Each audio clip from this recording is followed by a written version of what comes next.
The Strange Man. My mother, who by the way is now a grandmother, used to be very beautiful. I'm not just saying that because she's my mother. She really was extraordinarily beautiful.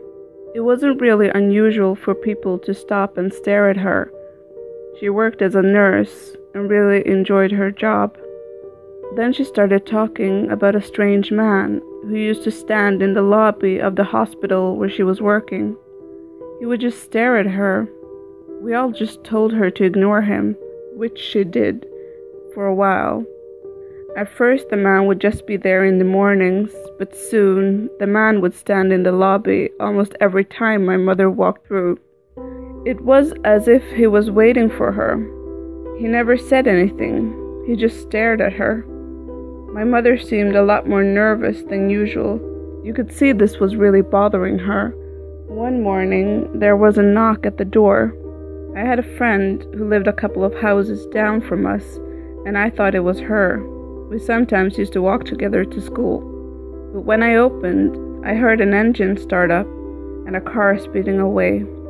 On the porch was the biggest bouquet of red roses I had ever seen. My dad was right behind me. We brought in the flowers and noticed there was a card in the bouquet. My mom picked it out and read it. It said, "I want your heart." We all knew who had wrote that card. Mom and Dad looked really upset. Dad decided to phone the cops, but they just laughed it off as someone having a crush on Mom. This made my dad really angry. He called his boss and told him there was a family emergency and that he couldn't come to work. Then he went with Mom to her job. But when they arrived, the man wasn't in the lobby. Dad stood in the lobby all day except for some bathroom and coffee breaks, but the man didn't appear. We thought this was the end of it. We figured the man must have realized Mom was married with kids when me and Dad showed up at the door. We almost felt a bit sorry for him. He must have felt embarrassed when he saw us. It was quiet for a couple of weeks, but then Mom came home one afternoon, and as soon as she shut the door behind her, she started bawling her eyes out. I was the only one at home, and I remember feeling awkward. I had never seen my mother cry, and I had no idea what to do and how to act. Mom went and sat on the sofa, and I sat next to her. I remember asking her if someone had been mean to her, or if she had hurt herself. At that time, I had no idea you could cry out of fear and exhaustion. My parents had done a good job sheltering me from all the bad stuff. Anyways, Mom took my hand and told me not to worry, and that everything was alright. Sometimes grown-ups cry for no reason. I wanted to believe her, but I couldn't.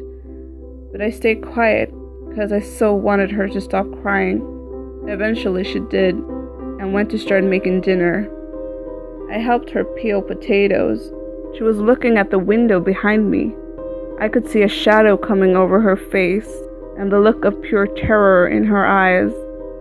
"Honey, go upstairs. Don't turn around." I ran into my room and hid under my covers. It was eerily quiet. I lay there for what felt like hours, but it was probably just a couple of minutes. When I heard the stairs creak, someone opened my door and lifted my covers. It was Mom. "He's back," said Mom. She didn't have to tell me who. She said she had called the cops and that we'd wait in my room until they came. They were at our house in no time. They looked outside our house and inside, but they found no trace of anything suspicious. My dad came home as the cops were leaving, and when he heard about what had happened, he went ballistic. He ordered surveillance cameras to be installed around our house, bought Mom a mobile phone and pepper spray. This seemed to help. Other than the mailman and a couple of friends of the family, we never saw anything suspicious on the surveillance footage. Little did we know, this was just a calm before the storm. One day, Mom phoned Dad from work in the middle of the day. She was on her break and had locked herself in one of the bathrooms. The man was back, but he wasn't in the lobby anymore. He was walking around her floor at work. Whenever she came out of a patient's room, he was standing at a convenient distance, just staring at her. Whenever another nurse walked by, he would hide or act like he was lost. My mother finally snapped and screamed at him to leave her alone. He seemed to get the hint because he left, but now he was back again. Dad immediately left work and drove to the hospital. Dad was so mad and asked to talk to whoever was in charge of the hospital. He wanted to see the surveillance video of Mom's floor so he could finally identify this asshole. But of course, that wasn't allowed. No crime had been committed. The head nurse gave Mom a couple of days off because she could see she was really upset. One night, I woke up by a gut-wrenching scream. It was Mom. The sound of sirens in the distance grew louder and louder until they were right outside our house. I don't really remember how and when I got downstairs, but when I did, 2 police officers were sitting at the kitchen table talking to Mom and Dad. Dad gave the cops our surveillance video. They told him they would have a car parked outside our house for the rest of the night. Apparently, Mom had been woken up by someone tapping at the window. She had seen a silhouette of a man through the blinds, and that's why she screamed. We went back to bed, and the next morning, Mom and Dad talked. Dad was very worried about Mom's safety. He couldn't stay with her 24/7. They decided that Mom should stay with my aunt for a week or so, or at least until they heard back from the police. A couple of days into Mom's holiday, the cops returned to our house. They needed to talk to Dad, but I wasn't allowed to listen, so I was sent up to my room. When the cops had left, I was allowed downstairs again. I looked at Dad, and he looked really confused. The tapes were on the table next to him. That night, I heard sounds coming from downstairs. I looked at the time. It was past 2 at night. Then I heard Dad's familiar cough and the sound of a spoon stirring. It was Dad making a coffee. I wondered what Dad was doing so late at night and sneaked downstairs as quietly as I could. Our sofa was facing away from the staircase, and I could see Dad looking at something on the television. He was standing up, holding the remote control, and fast-forwarding and rewinding some kind of movie. It took me a while to understand what he was watching. It was our surveillance tape. It was too far for me to see, but there was sound on the tape, and I could hear the muffled sound of my mother screaming. Dad would rewind and watch the tape up until a scream, and then rewind again. Then he played the tape until you could hear the sirens of the police car. I tried to lean forward to see the tape better, but it made me fall. I was really scared that Dad would be mad at me, but he just told me to come and sit next to him. He turned on the tape again and asked me what I could see. "Your bedroom window," I said. "Keep watching," he said. And I did. I sat there, patiently. I would finally be able to see this nutcase who was stalking and scaring my mom. I was about to ask Dad when the man was coming, when I heard Mom's familiar scream. The window looked exactly the same.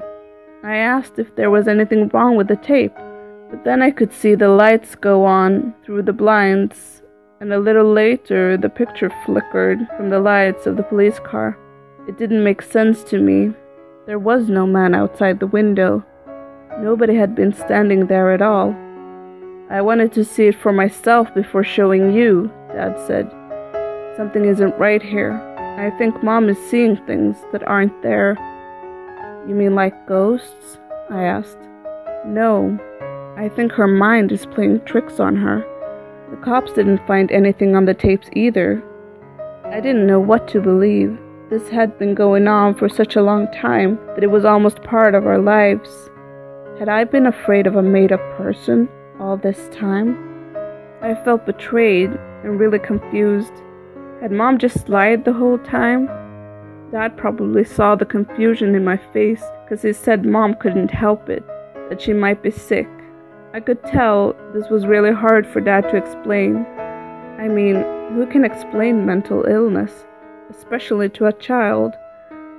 The next day, when I returned from school, Dad was already at home waiting for me. He was really serious and told me it would be just me and him for a while.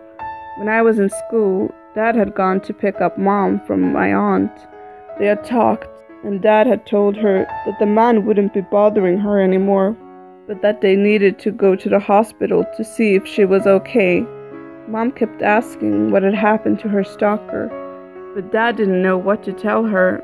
He was worried she would freak out if he told her of his suspicions. Mom would not let it go and asked again and again, while getting increasingly agitated. She started saying that Dad was working with a man and that they were doing this together to break her down. Dad tried calming her down, but it didn't work. She was hysterical. He had to call 911. It took several paramedics to hold her down. She had unhuman strength. Apparently, when you feel like you're in grave danger, your body can react in this way. Mom stayed in the hospital for a while. She was prescribed medication and therapy. She's doing okay now, and despite her illness, I'm not scared of her. I know she would never hurt me or Dad, but Mom is still convinced that the man was real, and sometimes, if she forgets one of her pills, she starts looking over her shoulder again, as if someone is following her. I'm so proud of my dad. He did everything to protect Mom. I can say that I probably wouldn't have been as open to my kids as he was, but nobody's perfect. Now you may wonder about the roses. Who put them on our porch? And who wrote the card? That's a question that has been nagging me for years. We never found out who that person was.